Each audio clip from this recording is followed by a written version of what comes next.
here with Curt Raffi from Metanga, a subscription and billing provider. Do you want to tell us quickly what you guys do? Sure. Ben, we provide, I guess, billing. I probably should back up and say we're a division of Metrotech that's been around since '99. Metrotech was really designed to solve some of the most complex billings problems out there. Everything from monetizing DTCC, which is handles a lot of the settlement for the stock trades of the New York Stock Exchange, to powering Windows Azure. So we've been around in the enterprise billing space, and Metanga is now not an on-prem solution like our Metronet product was, that Metrotech created, but Metanga is the SaaS solution that can bring kind of that history, that billing experience over the past 10 years, down to really an end-to-end SaaS model.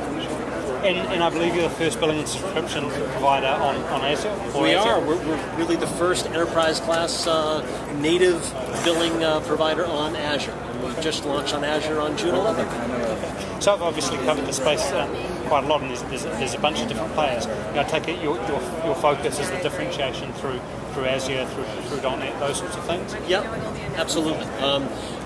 Microsoft, we've done as a company all the billing for Azure. We've got a pretty deep relationship with Microsoft. I think we're, from a mind perspective, we're in the kind of the same path. So this is kind of a natural extension of that relationship. We certainly can support folks who are on EC2 or on any other platform out there as well. Okay. So one of the things I'm seeing is that I talk to startups all the time, and I talk to people wanting to move from on-prem to SaaS all the time. And the reality is that most of them say, yeah, sure, we should do it out. We should outsource it. Sure, we should abstract it away from ourselves. But billing's kind of easy. We charge by the month. We charge by the seat. It's too expensive. We can't afford to pay a third-party subscription and billing provider. And I think you guys, as an industry, kind of have a little bit yourselves to blame, because to a certain extent. And I think I'm sensing there's some stuff happening around ecosystems that are going to change that, around kind of sort of two-way / three-way relationships. Do you want to talk a little bit about that? Sure. I mean, it seems like there are two issues there. One, our pricing models can be a little wacky sometimes, or can be perceived as being. And I think the billing industry right now is kind of bifurcating into two different groups. There are the folks that I almost refer to as the credit card solutions. They're the $9.95 a month, and I want that for my business. Well, that's great. And there are certain types of businesses that can be fine for. We just have to do that on a monthly basis.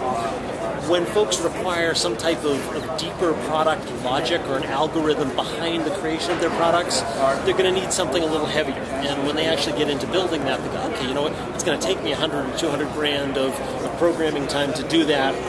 Then it makes more sense to maybe talk to some of us at the enterprise level, or us at the enterprise level. But I do agree we've kind of glommed everyone together and said a billing system is a billing system is a billing system, and the pricing can seem a little wacky. But as you, I think, begin to separate the enterprise billing need versus the simple need, then there's more of a logical path. So that's one. I think the other thing that's happening, if I'm getting at your question, is that the cloud is really changing, I guess, the billing industry in some good ways. It's challenging us too. I mean, the idea of the subscription economy versus the cloud economy is kind of how I view it. I think that the cloud economy, subscriptions are really only the part of the discussion.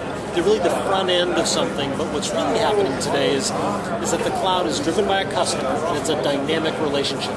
The customer can choose what services they want to subscribe to, bring into play, and they might want to shut those off, turn them on. And the billing system is really the only repository that understands that financial relationship at any one time. CRM does it, the sales rep does it, product management department does it, other financial systems.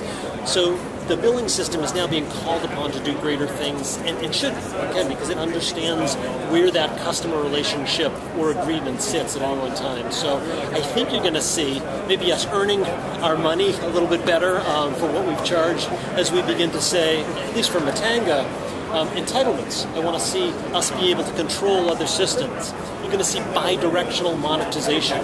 I'm consuming services mashing that up, pushing that out on the other end. Maybe I'm having value-added resellers kind of be my channels.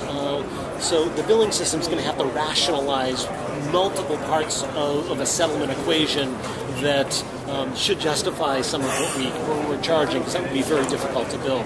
Yeah, sure. I mean, you're right. It's about managing the relationship and the way that cloud CRM has changed the whole model around CRM, and to be more about a sort of a holistic life cycle relationship. Absolutely. So too should billing and subscription in the cloud be about that rather than just charging a certain amount. Absolutely. Yeah. So that's Metanga. Thank you. Thanks for your time. And thank you.